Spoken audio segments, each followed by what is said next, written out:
Well, hello and welcome to PM Express, that faithful time of the day. Yes, it's Wednesday and normally it would have been Hard Truth, but for one or two reasons, it's PM Express. And here I am. Don't worry, next week Hard Truth will be with you.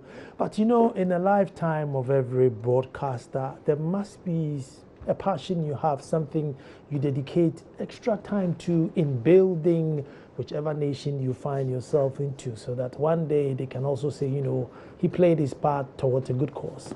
And one thing that I've come to realize in all my advocacy and championing a better Ghana and a better African, and I was always pushing for education, until I realized that population is even a more critical issue than education. And you get to understand why. But nations are made up of people. And so in building a nation, you basically are building a people, and everything you are doing in the nation, you are doing it for the people. Be it roads, hospitals, schools, sanitation centers, leisure centers, whatever you do in that nation, you're doing it for the people. And most of all, to top it, is that whatever you're doing today should be very, very beneficial to those who will come probably 50, 100 years after you. So decisions you take today should be absolutely critical.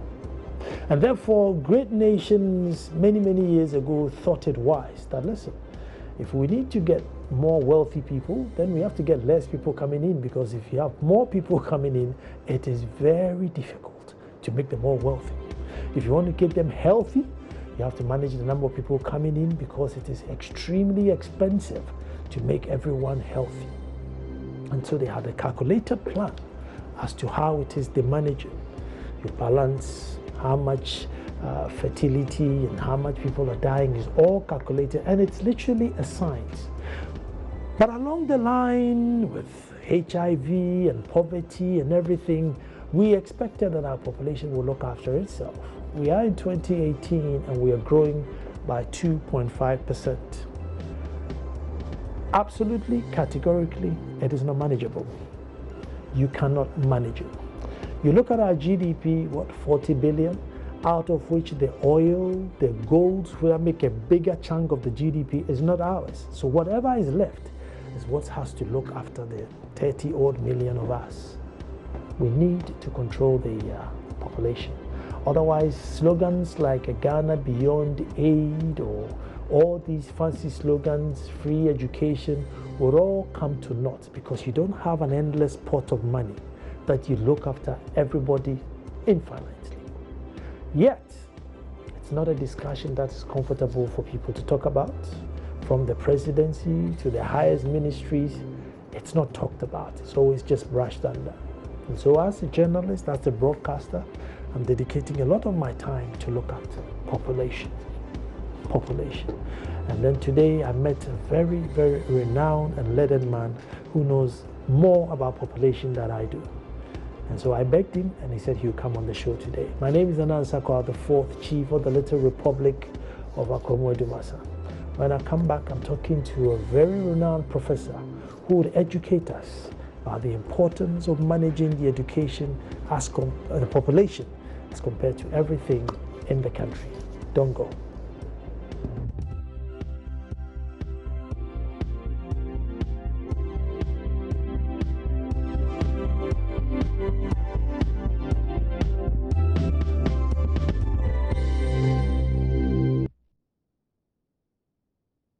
Well, thank you very much for staying, and I have with me in studio Professor Kofi Awusabo Asare, who is a professor of population and health, an expert of population and health. He's also the chairman of the National Accreditation Board. But today, he wears many hats, but today he's wearing his hat on population and the need. Prof, good evening and thank you. Thank you, Nana, for plugging me in within this period. But it's all part of a good cause. Yes, let me say that today I met Prof at the second National Adolescent Reproductive Health Summit, which was held at La Palm. It's also going to be on Thursday, the 30th. It was today, 29th, Wednesday, 29th, and Thursday, 30th. The second National Adolescent Reproductive Health Summit. Mind-blowing. You read the thing and you think it's just big English, but when you get there, it was so educative, so informative, mind-blowing, and I'm sure those who participated to say thank you. Say thank you to National Population Council and Marie Stopes and all the other sponsors who put the event together. Prof, I said as in my intro, you know, as a journalist presenter, you know, you must dedicate yourself to a cause. I'm sure there are some who like sports and so, you know, push sports and everything. And I was pushing education and I was pushing education. I thought, look, you know, we must educate, we must educate. I'm not saying education is not important, but all of a sudden I just realized that the reason why maybe we say Ghana the ABBA not to assume we start things, we are the first to set up industries and our industries fall and our schools falls. And I'm thinking maybe the numbers coming in are not manageable. Right. You see, when we talk about population, it's not only the quantity. We also need to talk about the quality. So talking about education is right. Because whatever it is, you have to educate the people. Previously, we had informal ways of educating people. Now we have the formal way of educating people. That's what you're talking about. And in your introduction, you talked about development for the people. Yes, it's the people who should be educated and provided with the skills for development. So we talk about the population as the beneficiaries as well as the objects of development, because you need them to develop. And to get them to be used as objects of development, you need to educate them. And so that is where your emphasis is not misplaced. It's education, education, education. Because if you do not have an educated population, not only in terms of formal education, but also informally, then whatever you put in will even be destroyed. And so we need to look at education within the context of what you want your people to be at the end of the day. And so, yes, quantity, but we have not been talking about the quality of the population. Even in Akan, we talk about people having Nipa and Nimpan. Nimpan is just ordinary, you know, just making up the numbers. And so when we talk of the population, we're now looking at what proportion of the population has gone through school, has some kind of skills, and how they're coming in and going out. So it's a bigger issue that we need to look at. But then people talk about the numbers, because for instance, the first post-independence census was in 1960. And at that time, the population of Ghana was 6.7 million. Right? The size has not changed. The second census was in 1970, and the population was 8.6. So we moved from 6.7 to 8.6 within 10 years. There was no census in 1980, sorry. The next one was in 84. And in 84, we had gone to 12 million. And then 90, there was no census, and we went to, we had the next one in 2000. And by 2000, we had gone to 18.3 million. And then we had 2010, and that was 24.7 million. So if you look at our population between 60 and 84, which is a period of 24 years, the population increased from 6.7 to 12.4, which is doubling. So we double our population within every 25 years. Then from 84 to 2010, 84 was 12 million, 2010, and that's 24.6 million. So when you look at it, we are doubling our population every 25 years. And that is where the challenge, one of the challenges. So for how long can we continue to do that? There's a school of thought that says, look, we can handle it. I mean, 30 million is not, it's nothing. UK is the same size as us, and they are like 60 million, and they are fine, and there's still space to plant and grow and move about. So why are we complaining? I mean, we can still probably push to 70. There's space. Well, that's what we're talking. So here we've talked about the quantity. Then we have not talked about the quality. And the quality is in terms of people's attitudes, people's education, people's skills, and how we think about the environment. But then if you look at the skills, you see, people say we have unemployed people, but we don't have people with the requisite skills to do some jobs. For instance, if you look at the 2010 census, which covered the whole country, you realize that less than 25% of the population which has been to school have had tertiary education beyond SHS. Beyond basic. In fact, if you add that, so we don't have what we might call the quality of well-skilled and professionals to do things. So if you're comparing our population to another country, then we are talking about how the population has been developed to take care of things. Simple things like, once with education, you know that you should not throw a plastic thing here, and that we have the concept of the separation of garbage. So A, B, C. When people do not see that point, when you even put the containers there, they will not go to use them.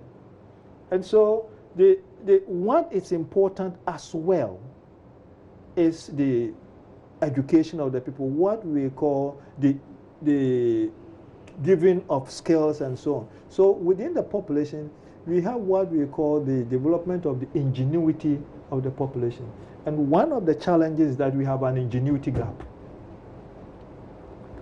as to re-engineer ourselves. For instance, when our elders came, when we met our elders, we've been pounding fufu, the mortar. We still do that. And even for some people who say you are going to use neat fufu, they wouldn't eat. And therefore, psychologically, we are not tuning ourselves to coming up with new things. And so that, to me, is one of our major challenges. How do you begin to think about it? And philosophically, we talk about that as social engineering of the minds of people. Right. So that is what we begin to think about. Prof, if we need an educated populace to become the objects of development, then why don't we say, why don't we just educate them? So that's what we're doing. So the free SHS system is now moving up the population, which should have what we call basic education. You see, you've referred to the United Kingdom. At the time they were developing, you needed very basic skills. So they were able to move forward when they achieved at least 2 generations of universal basic education. Countries like South Korea and Singapore achieved this not only with 2 or 3 generations of basic education, but they also went further to secondary education and to tertiary education. So the demands of our current society is different from theirs. But the basic principle is about the use of formal education to change the dynamics, the skills, and the ability of people to innovate. And so we will need to look at education not only as just going to school, but giving people numeracy skills, giving them literacy skills, giving them thinking skills, and giving them what we call social skills for negotiation. Right. So these are the parameters that we're talking about. So if then why are we complaining about the 2.5 growth as it being too much? If we can just mop them up and educate them, then let it grow. Yes, because we also talk about education as one of the best family planning methods. So if you look at the fertility that you're talking about, when we look at those without formal education, they have about 6 or 7 children per woman by the time they go through their reproduction. And then those with only primary school education is about the same. But those with secondary school education or higher have about 2 to 3 children per woman. And so with that even talking about these things, the education itself creates the platform for them to talk and implement what we talk about. And that is, the person is going through school, and therefore it's not going to start early. With the education, the person knows what to do, where to go for what, and also how to space the children. A simple example is, if somebody is now the headmistress of a secondary school, how on earth is she going to have children every other year? It's not going to be. So, by virtue of her education and her status, she's constrained, or she constrains herself to be within a certain limit. And so that is where we are talking about educating people. And therefore, if you look at how you've educated people, as I said, about 20–25%. For the women, it's even less, who have gone through post-basic. Most people who've gone through school just ended at primary JHS. Now, so the free SHS is now to up the proportion of people with post-basic education. Because, you see, theoretically, we have about 600,000 people aged 15 years who will need, that is the age at which people will go to SHS 1, 600,000. But how many go in? The last year, which went up, we had 361,000. Right? So where are the rest? Where are the rest? And these are the people who are going to go in, and they will go to start childbearing early and continue and all that. So we also need to look at disaggregation. And so by moving up with free SHS, because it was one of the constraints, then you're getting a core group of people who by another 5, 6, 7 years would have gone through secondary school and would then have had a different outlook. Right. So one of the old professors in population came out with what they call the dynamics of population between parents and children. And in fact, he was one of the first foreigners who came to Ghana, taught at the University of Ghana, and introduced population studies. And he's called J.C. Caldwell. And Caldwell argued that in every society where the cost of giving birth to children is to the advantage of parents, fertility is high.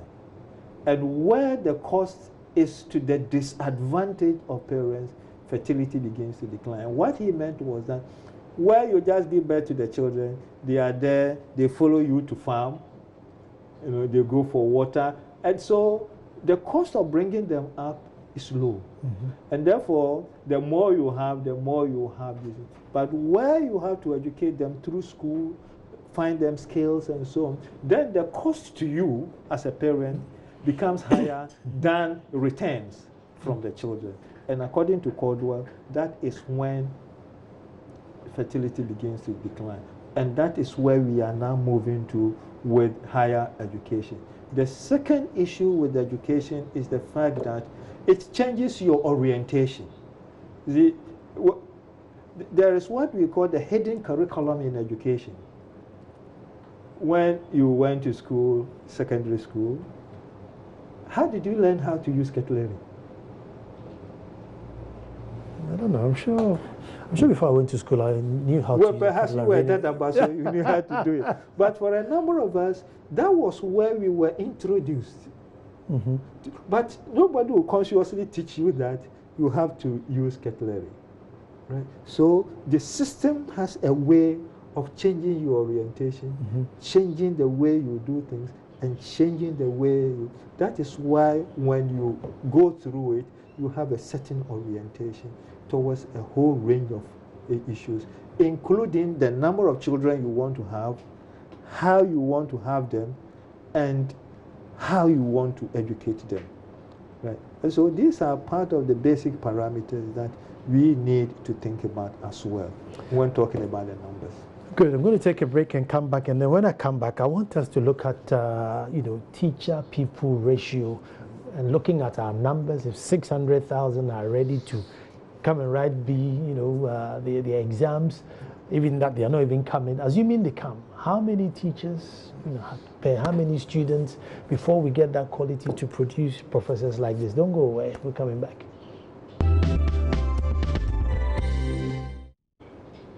Well, thank you very much for staying. Yesterday I had the NAGRAT chairman here, and he said he went to Virginia on a study course, right? And in Virginia, it was 25 pupils to one teacher. And for the headmaster to, increase the class to 26, you needed a whole permission from local authorities to get a class to this. So the teacher had extra time to look after. Now with us, we are hitting 40, 60, so where are we going to get this quality? Because you've kept saying quality population. How do you achieve it? Yes, we need to look at the quality. You see, once you take a decision as a people that this is where you want to go, then you have to look at the whole spectrum of things that go with it. That once this decision has been taken, then there will be teething problems. Because if we are now going to get all children into school, it means we need to have more teachers. And so this whole employment issue comes up. So once we think about it that way, then the proportion of people who will be employed as teachers then goes up. And then you are mopping up the unemployment. And then we have that cycle. Whether you were talking about he going to these countries, you see, they have reached a stage where the number of children per woman is around 2 or less. Here, on the average, is 4.4 children or 4 children per woman. And the replacement rate is 2.2 children per family. Or that's per woman. We count them by the women. So replacement rate. And that is where the whole idea about the 3 children per family came from. That, if you get to 3, then you are able to replace yourself as husband and wife, plus some people who, for a number of reasons, will also not have children. So that if it's 3, then we are able to replace ourselves. They have gone through that cycle, what we call the demographic transition. So what happens is that as society develops, level of fertility comes down, and level of mortality also comes down. So they started with high mortality and fertility as we have now. For instance, in 1666, the Prime Minister of France, Colbert, came out with a law that anybody with 10 children or more was exempted from paying taxes and doing communal labor. What is, it's not different from Bedouin because you have contributed your quota. But then they realized that with development, that concept would have to change. Now, do you hear anybody talking about Bedouin? No. No. So with that, development is changing. But what has happened in this country is that we've taken advantage of health needs. So our death rate has moved to around 10, 11 deaths per every 100,000 people. Whereas fertility has moved from about 50 births per 1,000 population to now around 32, 33. So we've taken advantage of health issues to reduce our mortality, but we have not similarly reduced fertility. And that is where the gap is. So we have death rate of about 10 deaths per 1,000 population, as opposed to a birth rate of 30 births per 1,000 population. So we have this gap of 20 children per 1,000 population, and that is what is responsible for our growth, which we are talking about. So then we will also need now to look at how we make use of the technology and all the other things that are available to now bring down the fertility rate from the current 30 per 1,000. Prof, I chanced on the 1969 population policy. And then they said, well, we can manage the population now, but at this growth, they were predicting that by 1985, you will start struggling. Yes. That the cost per education, per head, provide roads, sanitation. So, I mean, in 1969, it was a cause for concern then that, look, at this rate, there will be problems. So, I mean, but we seem to be in the problem and we don't realize it. Yeah, you see, that is where we all need to start talking about it, right? Because some people might tell you, oh, you look, from Accra to Cape Coast, through Winneba, you have large tracts of land, so what is your problem? But what is the technology going with it? We continue to use the hoe and the cutlass. You are saying young people are not going into agriculture, but we are using hoe and cutlass. How would that encourage them to go into agriculture? Doc, so that brings me back to my question again, that with the sheer numbers coming in, yes, can you mop up these numbers and introduce technology to them when a teacher has 80 students? Has he got time to give you that give you technology? Yes, because it's not only the teacher. That is why we have other institutions like our systems, agricultural systems and so on. But the point is that if we continue to use basic technology, then we are not even producing enough to free people to do other things. So the teacher who would then be teaching 80 people now would at a point in time, let's give ourselves 20 years, then the proportion will be coming down gradually because we have reduced the average number of children per woman. And that is where it will come. But the other side of it too is that we should be prepared to invest in teacher education in order that we will get enough teachers to be teaching. But if you look at our data, in 1966, we had 83 colleges of education, the present colleges of education, which were training colleges. Now we have 46, right? And so over the years, we've not paid attention to some basic issues as a country. Well, we take the decision, it goes up, and then we come down. We go 2 steps forward, and then 1 step backwards. So you don't see the issues. So with this issue about ensuring that everybody gets some form of basic education, we are now thinking about wider issues of how do we employ the people.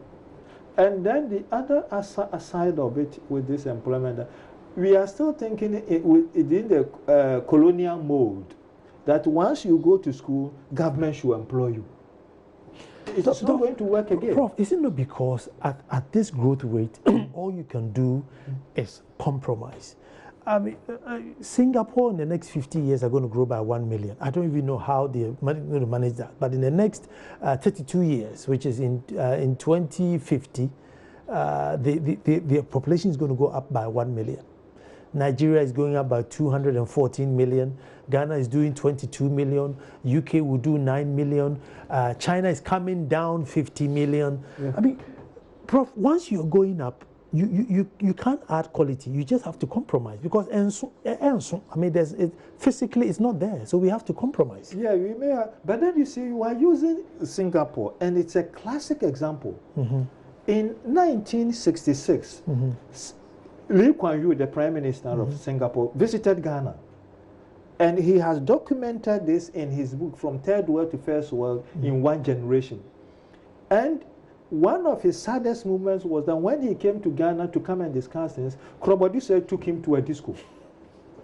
This is documented. Yeah. So those who are interested can go and read. So, you see, But when he went back, he said he came here because he thought the newly independent British colonial countries will come together to think about what. But he did something different. He went back, thought about what to do, and chose 3 words, which he called MPH. MPH, we use it for driving, right? Miles per hour. But his was different. The M was for meritocracy, P, pragmatism, and H for honesty. And that was what has guided Singapore since then. What are our basic philosophical principles? Here, when we say somebody is smart, it is somebody who is cheating another person, right? And not being honest about what it is, and in terms of all the things that we need to do. These are the things that we think the new wave, the new thinking in education should inculcate the issue of meritocracy. And therefore, it's not technical know-who, but technical know-how. So if you go by technical know-who, then you are not getting the right people to do the right jobs. And that is what we've been limping on for a while now. And the time has come that we go to the issue of meritocracy and use technical know-how to advance. We now need to be pragmatic, like you were talking about. What are the things that we need to do immediately to get us out of certain holes? Right? And formal education is one of them. The second one is inculcating the sense of responsibility and the sense of honesty. Because if you don't inculcate that, then if you give contract to somebody to make a road, the road will be bad. Not that the person doesn't know how to do it, but we are all not thinking about that type of honesty, that this money is for this activity, and therefore we should all make sure that it is done in that way. When it is not done, nobody wants to talk about it because everybody wants his or her cut. The honesty within that concept is missing. And so when we're talking about what to do with people, it's not only the issue of just taking them to school, but it also becomes part of the quality of education that we provide, and also the quality of thinking that we have in the society as a people. Now, if something happens, or you chance on some money along the road, and you send it to Joy TV or Joy FM to be announced, what will people say about you? That so don't you know how to use money? Right. But we are not as a people thinking about the honesty involved in making sure that it doesn't belong to you. It should go to the owner for whatever reason. Yes, we have people who have been very honest, but that should cut across the board. And that is where you were talking, the countries you are giving as examples have gone up to that level of inculcating principles in people. That's what we talk about, the skills in negotiation, skills in living, and skills. So in education, we talk about learning to be, learning to do, and learning to live together. Right? Learning to do, learning to be, and learning to live together. And so these are the pillars that education is built on. And we need to go back to those principles as we go along. We'll go back to those principles, but here we are when literally half of the children who have to come and experience this building and living together are not even coming to the schools, not because probably they don't want it, but maybe because the schools are not even there. Yeah. We are now trying to build infrastructure. So it goes back to my argument that the numbers coming in are probably not manageable, and that we are in one big compromise mode. We're coming straight back, and we'll find out that in the 70s, how did Singapore inculcate family planning to achieve what it is they are achieving today? Don't go.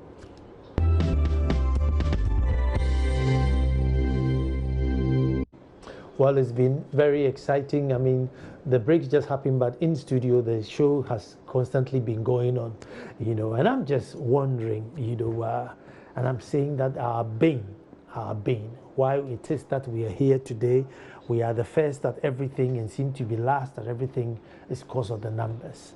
And the numbers seem to just literally determine what you do. You can't determine what the numbers do. Parent overburden, hasn't got time to inculcate value. Even chiefs suffer because what then happens is that migration will select all the best ones away from the village. We run to Accra. We are left with the old ladies there. By the time they come back from Accra, they've forgotten all the amamre that they learned. It just seems to push and put everything. And Prof, if you're saying we are doubling every 25 years, which means that literally whatever schools we have in the country today, in 25 years' time, we need to double it. You have to have more. And that's the reality, that in the next 25 years, all the 13, 14,000 primary schools and the 1,000 SHS and probably 200 universities, we should be moving to 400. So, until when? Until, you see, that's what we are talking about, starting now. Because once you get at the hump, once you get to a certain stage, then people begin to think about reducing the numbers. So that is what we call population momentum. Those who are going to give birth have already been born. And now we have to inculcate in them the habits and behavior of small family size. Right? And so that when they come on stream to have their children, they are not going to have children the same way as their mothers and grandmothers did.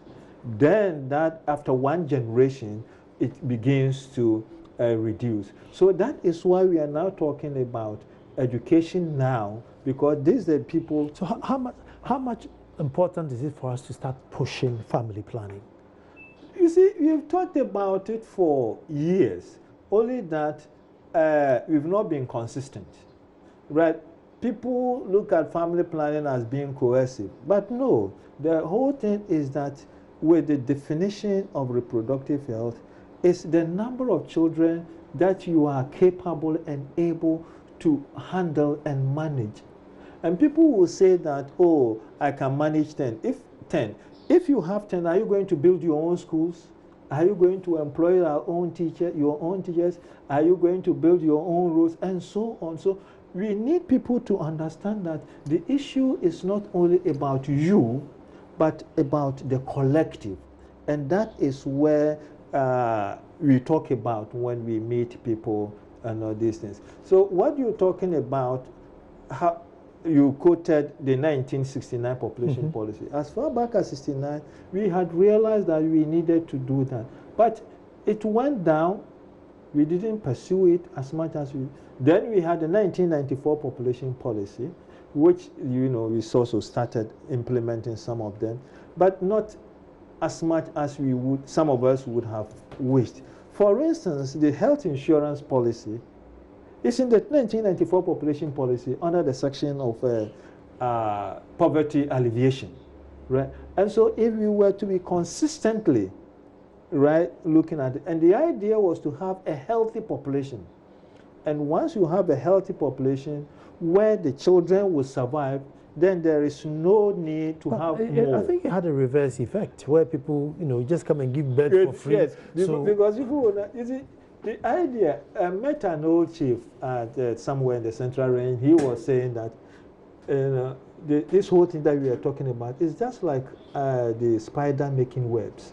So long as the webs keep breaking, the spider keeps making more. But if you are able to firm it and it doesn't break, then we don't make more. And so that is where the whole idea of helping mothers for the children to grow well and grow well, and that they are not dying, then it gives them hope that if they have 3, the 3 are going to survive. But where they die, then they say, okay, if I have 2 and they die, it means I have nothing.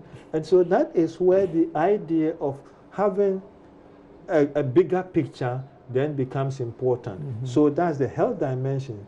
Then we have the education dimension. Then we have the social dimension, as Nananum would also now understand that this is an issue for all of us, because we cannot continue to have the numbers that we used to have those days, because we needed people to go to war. We don't need them anymore. So then that's where we are moving from quantity to quality. And that is where we all need to support initiatives in order that we will have that transition from to quality in terms of the type of people that we have around. So I'm happy we are here discussing this issue, and I think, you know, we should keep discussing this more in order to have this holistic view of what we want as a people. The population doubles. The population doubles 25 every 25 years, only when it grows at a growth rate of 2.6. The growth rate is 2.5, which will reduce by 2% by 2050, and an annual rate of 2.25. The population will now double at every 32 years. That's it. Yes. So you see, by calculation, a population grows, doubles itself every 70 years when it is 1% per annum. So it doubles itself in 35 years when it is 2% per annum. So all that you do is to divide 70 by the number. I think we are proving about 2.8.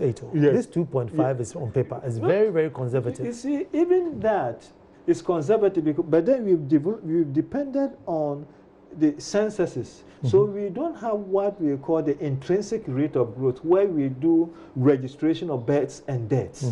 So that will help us to calculate the actual rate of growth. So what some of us are also saying is that as a country, we should invest in data and data quality for us to be able to really calculate the actual rate of growth in this country. What we calculate is what we call the intercensal growth rate. Prof, I know I have 1 minute left, but can we talk about development excluding population growth? No, we cannot talk about, because the population, as I said initially, is the object as well as the beneficiary of development. And so once you're talking about development, you need to factor all these things into it, including the rate at which the population is growing. Prof, however, and the rate we are also with regards to free education, youth in cleaning the beach, youth in filling potholes, youth in planting trees, there's never a time where population is a factor. It's just like, you just give me the numbers,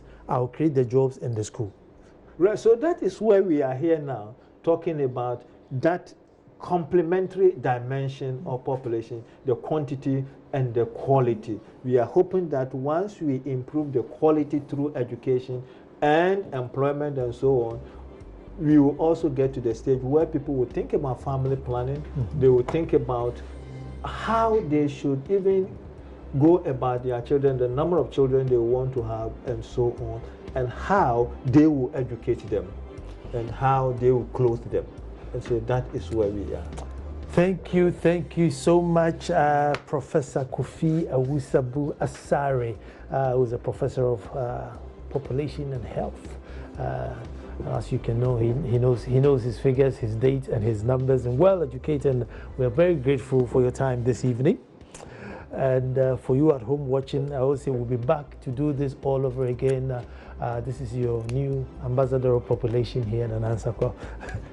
Yes. Thank you so much for also giving us the platform to talk about some of these things. And we are there. That's why we've also been made to do what we are doing. We are teachers, and we are prepared to talk about it anytime, anywhere. Grateful, and say good evening to Dr. Letitia Apia, Executive Director, National Population Council. Thank you very much. We'll be back to do this all over again.